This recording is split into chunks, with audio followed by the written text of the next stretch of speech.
Hello, you are watching me, Mick, here on my YouTube channel, Movies TV Mad. You can also follow me on X at Movies TV Mad, on Instagram, Movies TV Mad X as well. Where else can you follow me? Mick Isn't Perfect on TikTok as well. Look, this video is going to be a bit odd because we are here in Iron Apple Cyprus, but guess what? It's so fun. It's funny. It's not funny. It's so sunny. It's so bright. I can't actually see the screen in front of me. I don't know what I'm doing. I don't see how many minutes I've been on the video for. I like to do a half an hour video. That's what we're going to attempt to do and talk about some more Doctor Who right here, right now. So what I've done, I've put a clock next to me so I can know how long I've been gas bagging for. As I say, I don't even know where I'm looking, if I'm looking properly in the right direction, because it's so sunny and I can't see a thing. So let's go. I thought it'd make a change to come outside because people are always accusing me of being a fantasist, of someone who doesn't live in Iron Apple Cyprus. I think it's pretty clear where I live. I've been out here before, but some people, some trolls do like to have a go, be nasty and horrible about the lack of interactions I get on social media. So I thought, look, this is me, right? I'm here, right? So let's talk as friends, geeks and nerds about Doctor Who. Because I hope we are friends, the people who come in to watch me. Maybe 50, 60 of you. In fact, some videos are actually getting a lot of views now, which I'm very, very happy about. So I hope you enjoy the content. And if you don't, I can't change. All I can be is be me. Anyway, it's good to see you. So we've got a pretty important era-defining, changing episode of Doctor Who coming this Saturday. And I couldn't be more excited. Now, yesterday I spoke about my theories and I got a bit lost, didn't I? A little bit, but I do believe that RTD is cooking something up. There's no question about that, everyone. I think he's going to redefine and change Doctor Who forever on Saturday's, proper anniversary, 60th anniversary episode of The Giggle. Celebrate the past 60 years, then move away from it. And, a lot of you have been asking me for a while now why I believe he's going to do this. Because is it ambitious? I think it is a very ambitious thing to do. Some people would say foolhardy. And RTD has already polarized and divided the fan base. We were divided anyway with the Timeless Children and lots of things going on. What he did with Davros stating it was a bad stereotype to have a villain in a wheelchair. I don't agree with that personally, but I don't mind seeing the character from another angle in terms of his narrative and his storytelling. But also people got upset about the trans representation. I didn't. I'm fine with it. I thought it was done very, very well by RTD and the trans actress playing Rose. She was brilliant. Yasmin Finney was absolutely brilliant. I am not triggered that Donna mentioned that the Doctor may be gay. I don't have any issue with any of this, or the fact that a historical figure was played by a non-white actor when in history says he is white. In the Doctor Who universe, he isn't white, and that's fine. But I think you're all focusing on the wrong thing. But the reason I absolutely believe that he's going to change everything with Doctor Who and move away from the past 60 years, move away from this continuity, because he thinks historically the past 60 years, especially, definitely Classic Who, is utterly problematic in terms of racism, bad cultural stereotypes, bad female stereotypes. And this is very similar, as I said, to Casino Royale, where they stepped away from the James Bond continuity for the same reasons, because they found it utterly problematic. Because we are all products of our time. James Bond and the original franchise was a product of its time. I still enjoy it, but I can't deny the problems within it. I love the Peter Davison era of Doctor Who. That's when I became the Doctor. Not when I became the Doctor, when I became a fan of Doctor Who. But I can't deny that, for example, the top that Perry wears in Doctor Who is very, very revealing, and it's revealing for a reason. Now, I believe the actress who played Perry was very good, and we should have been focusing on other things but her cleavage. Now, it's all right for a woman to wear those types of things, and men have to control themselves. We have to control ourselves, and that's fine. But this is why I believe that RTD wants to move away from the 60 years of history, and especially in the fact that Ncuti Gatwa is the first black male actor to play the Doctor full time. I don't think he's going to want him in that timeline. And I think these are all the reasons why he's going to move away from this continuity of Doctor Who. Do I believe that he's going to delete the continuity? No, that would be foolhardy. I now expect that this 15th Doctor, played by Ncuti, to be a multiverse Doctor, a Doctor from another universe, from the multiverse. Now, I discussed this as well. The RTD posted a from script to screen piece of dialogue, exchange of dialogue between Donna and the Doctor, where he talks about straddling the multiverse. Something that wasn't mentioned, I don't think, within the actual episode. And so, look, RTD is the kind of person that likes to throw breadcrumbs. So this is why I feel that he's going to move away, that he's throwing a hint at us. And why does he keep on saying it's not series 14 and 15, it's seasons 1 and 2? These are breadcrumbs, everyone. He's either leading us down the wrong road by saying this, or he's changing Doctor Who forever. Now that's interesting. Now in the comments down below, I'd like to know, how would you feel if we moved into a brand new Doctor Who continuity? This is why Chibnall did The Timeless Children, for the same reason. But he just didn't do it in a way that kind of fixes any of that history. Because you can't rewrite history. You can't create a storyline that says, oh, there was a few more diverse versions of this character. Well, that fixes the problems of Doctor Who's history. It doesn't fix anything, because Doctor Who's past was made by people who are a product of that time. Let's be honest, they didn't know any better. But it's very difficult to talk to ideologues about that, for them to accept that. As far as they're concerned, they did know better and they should have done better. But it's not as easy as that. Life isn't black and white. But, moving away from the continuity, if he chooses to do so, is a way of dealing with this situation. Now, of course, it's very, very interesting that he was fine with this continuity when he came in for 5 years and he redefined Doctor Who.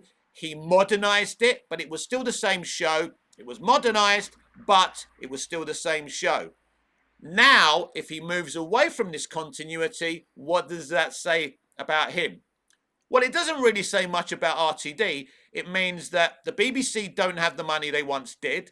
The investment is predominantly coming from Disney, and Disney will have a lot to say. I believe Disney are the reason we're getting new, not get his name right. It's got an M. He's got an N, Ncuti, by his name, and I always, by mistake, it's my dyslexia, say Ncuti instead of Ncuti. Anyway, I think they're the reason Ncuti was cast as the Doctor. Now, let me be absolutely clear about this. I don't have any issue with Ncuti, a black man, being the Doctor. I've checked his CV. He's a really good actor. I've checked him on YouTube, but I'm trying not to watch him in stuff like Sex Education because I want to come in fresh. Obviously, I know Millie Gibson very, very well. I know what she's done. She's a very good actor. She's going to nail the role of Ruby Sunday. But yeah, I think The Giggle is going to be a very interesting episode. I mean, what happens to Donna? Does he actually kill her off in the end? I don't know. As you already know, I'm not happy that he changed her brilliant tragic ending. I've said before, a tragic ending can be as exhilarating and as satisfying as a happy ending. The problem is with audiences today, when something ends, they want it to end happily. I am not like that. I like a sad ending. I think a sad ending can be good. I like it if I'm crying for half an hour after I've watched it. I mean, even now when I watch that last scene of Quantum Leap, Sam never got home. That's beautiful for me. He's doing what he should be doing. He shouldn't be going home living happily ever after. He's Dr. Sam Beckett. He's got this hero thing about him. He always has to be the hero. He always had to make the sacrifice. It works. The Doctor should always be travelling in the TARDIS. The Doctor should never settle down, never get married, and leave that life. Jack Bauer should always be Jack Bauer and do that stuff. I didn't like Desperate Housewives, where all the women left Wisteria Lane and they became famous and successful. I didn't like that. I wanted them to stay on Wisteria Lane. But there's this obsession with series finales and endings to stories where everyone demands a happy ending.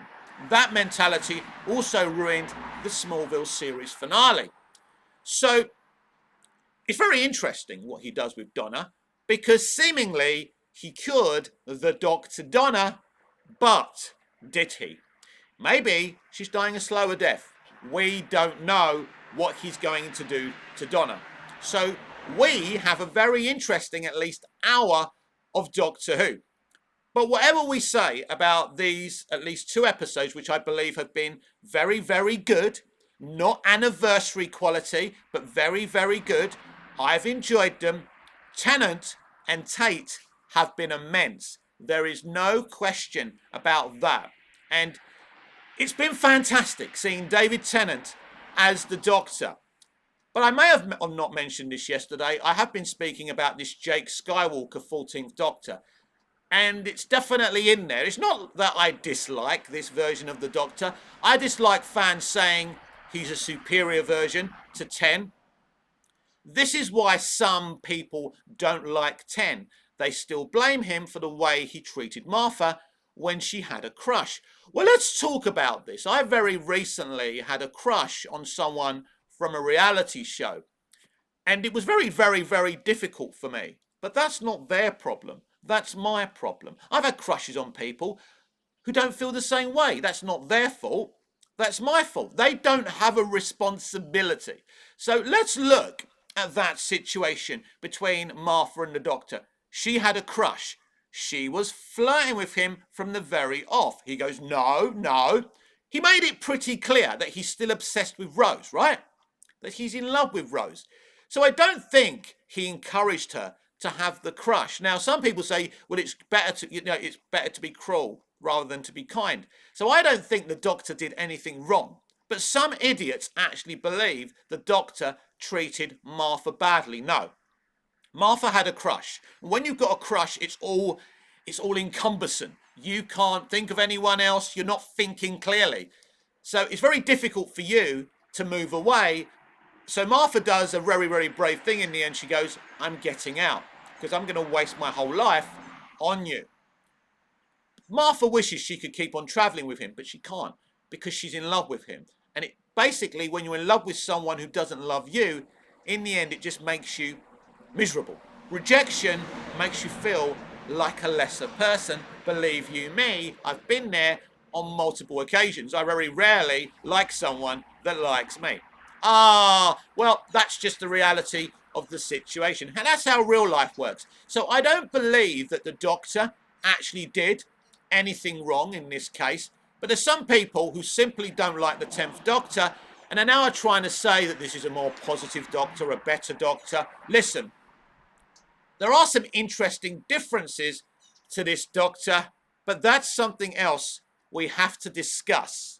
So I'm watching the clock because I can't see how long I've been on this video. It's crazy. I didn't realise. I thought this would be nice. I thought this would be cool outside and I can't even see what I'm doing.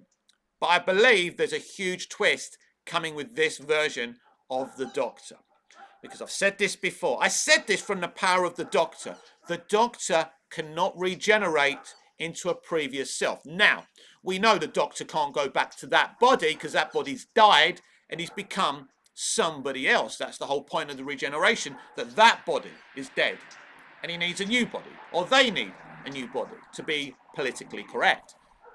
But it's unlikely that the Doctor can look like that person again. Very, very unlikely. Hasn't happened in the history of Doctor Who. So it's going to be interesting how RTD explains this. Now, if he explains this in the in the crazy way that I didn't like the way he solved the Dr. Donna situation, where Donna and Roche just gobbed out the Time Lord energy. No, I'm not having that. If that is the mishmash of how he does it, I won't be happy. I want to see a really big twist. And as I've said before, the giggle really has to cook. There's no question about that. Has to cook. It has to be one of the best pieces of Doctor Who media we've ever seen. Because you're losing Tennant, you're losing Tate, you're bringing in an actor with a small CV, you're bringing, Millie in, who's brilliant, but she's done Corrie. Not many people know who she is. She's not. She's not Billie Piper. Billie Piper was globally famous because she'd done a couple of successful songs. We saw her as the girl next door, and she was married to Chris Evans, a very, very famous man. We all knew who Billie was. So this is a very, very different situation. So Ncuti and Millie are more than capable of being great and popular and bringing people in. But I believe that's going to take time. The reason we're getting 480 viewers and 5.1 million viewers is because of David and Catherine. They go away, then it's going to be different because there's not going to be that familiarity. So at the very least, this episode has to cook, and the introduction of Ncuti needs to cook. Ncuti needs to be in at least the last 15 minutes of this episode, because we already know that the Christmas special, the Church on Ruby Road, will predominantly focus on Ruby's character, which means I'm sure we'll still see some character development for this Doctor. Now, I've told you about another red flag I'm worried about. Because Jodie was a woman, her Doctor was very positive. She was wrapped in cotton wool and she didn't have any flaws. Now, I've heard Ncuti say already that this is a very hopeful, positive Doctor. I fear again we're going down the same line. Just because he's a minority, that he can't be flawed. He can't be angry. This would be a bad mistake. Because if Ncuti's Doctor lacks the interesting flaws and characterizations we've seen in previous Doctors prior to Jodie, the same problems will exist again, and it's going to be underwhelming and boring. The Doctor has always been flawed. The Doctor has always been, an irony. He's selfish. He travels with people, puts them in danger. That's the whole point of the Doctor. And if you take those flaws away from the Doctor, they are not very interesting. And I think we saw that with Jodie. And if we're going down these lines again with Ncuti, I think that could be a huge problem. And I wouldn't want to see that. I don't want to see Doctor Who die this way. So it's going to be very, very interesting what happens after the giggle. How this is all handled is very, very important. Now, Russell T Davies doesn't need me, a rank amateur, to tell him how to write and how to run Doctor Who. He already did it perfectly well the first time around. But as I've said many times, we live in a different environment, in a different culture. Everyone's very divided. Everyone's politically very divided. And politics and entertainment are straddling the same line. But what you can't do just because someone is being, just because you're being inclusive and you're casting a full-time black male actor as the Doctor, that doesn't mean he don't get to be flawed. He don't get to be angry sometimes. Because if he ain't interesting, right? If he ain't funny, if he isn't somber at times, if there is no depth about his character because he's being played by a black man, that's very problematic. And this is part of the extreme left mentality, and this is why we don't have much entertainment, good entertainment anymore, because there's a lot more inclusion, which is great. That's brilliant. I don't have an issue with it. But with that inclusion, they talk about it's good to be seen. In other words, it's tokenism. They're there. They don't do much. We've got to wrap them in cotton wool because of certain stereotypes they faced in the past, which means we can't do anything interesting with them. Do you understand? That's the problem. We want to be inclusive. Everyone, every talented person has a right to show their stuff on the small and big screen. And for me, that isn't a problem. What is the problem is wrapping them in cotton wool and not giving them the same characterizations and challenges everybody else has got in the past 50, 60 years. And if we're not going to do that, what's the point of being inclusive and being representative if we're just doing token gestures and patting them on the head? Is that really good inclusion? Is that really good representation? Of course it's not. You know that, and I know that. But the entertainment industry don't want to accept it. They're on their knees financially. You know, Netflix talking about joining up with other streamers now because they're all losing out, because they've all taken the consumer for a ride, because they drove out the titans of industry. They're on their knees because they took the wrong lessons from the past. It's fine to evolve, to be kinder, more compassionate, to say no matter what background you're from, if you're good enough, you're good enough. And I agree with that. But wrapping people in cotton wool isn't a good thing. Doesn't work for me. And it takes away the entertainment value of the whole situation. But, mark my words, this Saturday's episode, The Giggle, maybe the final time we see David and Catherine on screen together again, maybe the final time we see David's doctor again, is going to be very interesting, because there's a lot of things for them to wrap up and to introduce in this episode. And as I say, how it's done and how we move on to a brave new future of Doctor Who is, for me, very, very interesting, you know, because Doctor Who under Chibnall and really at times under Moffat took a nosedive, because from the end of time onwards, the numbers slowly went down. They went down. And they kept on going down. We saw what happened in the Capaldi era. You know, Capaldi was a great doctor. Smith was a great doctor. But here's the truth. They couldn't compete with the Tennant era, because Tennant and Davies were an almighty team. We saw that. This was an actor and a creative working together. Do you really think David, a knowledgeable Doctor Who fan, just sat there and allowed to, you know, if he didn't like something, he told Russell he doesn't like it. We saw him in that video with Catherine. He's so knowledgeable. He's such a nerd. This is the first actor to play Doctor Who that genuinely loves Doctor Who. And you can see it. And this is why David and Russell were a brilliant team, because they both know Doctor Who and they love Doctor Who. And again, we can see how it's working in a very different, interesting way. So, you know, that's, you know, without David there, that is a big hit. And this is part of the problem of bringing him back as well, because you always have to say goodbye to him. Now, I'm going to be honest, I don't feel the emotions about him leaving like I did when we were approaching the end of time part 2, because it's just been a mere 2 episodes. But you can see from the first 2 episodes how quickly the guy imprints on you as the Doctor, and how already you're thinking, actually, would it be so bad if he remained as the Doctor? This is something that RTD may do. This is a feeling I always felt as well.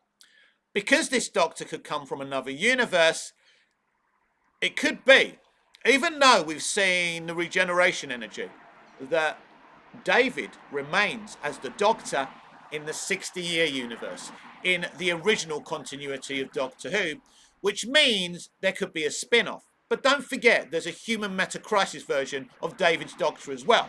He could be part of the spin-off. I believe David is going to get a full-time spin-off. So somewhere along the line, he'll remain as the Doctor. That's my opinion.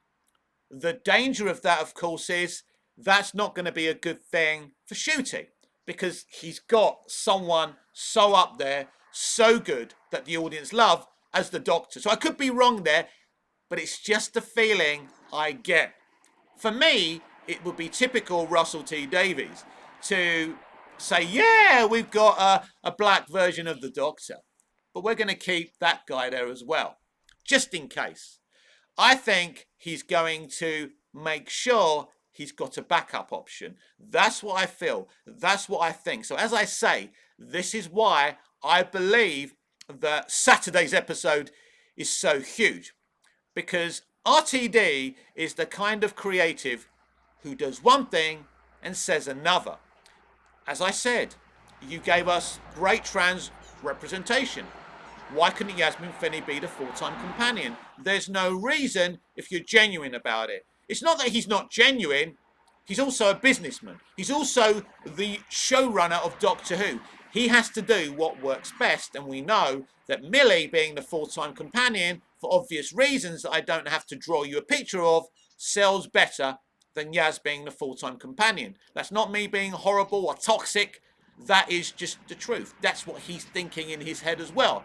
You mark my words. So that's why Yaz will only be used sparingly. That's why the disabled unit character will only be used sparingly, and sometimes they'll will her in, right? Maybe that wasn't a very nice term to say will her in, but you know what I mean, right? Because it's not really inclusion, is it, everyone? It's tokenism. It's to say, look at us, give us a medal, look what we're doing. We're including you. You should give us a big hug and thank us.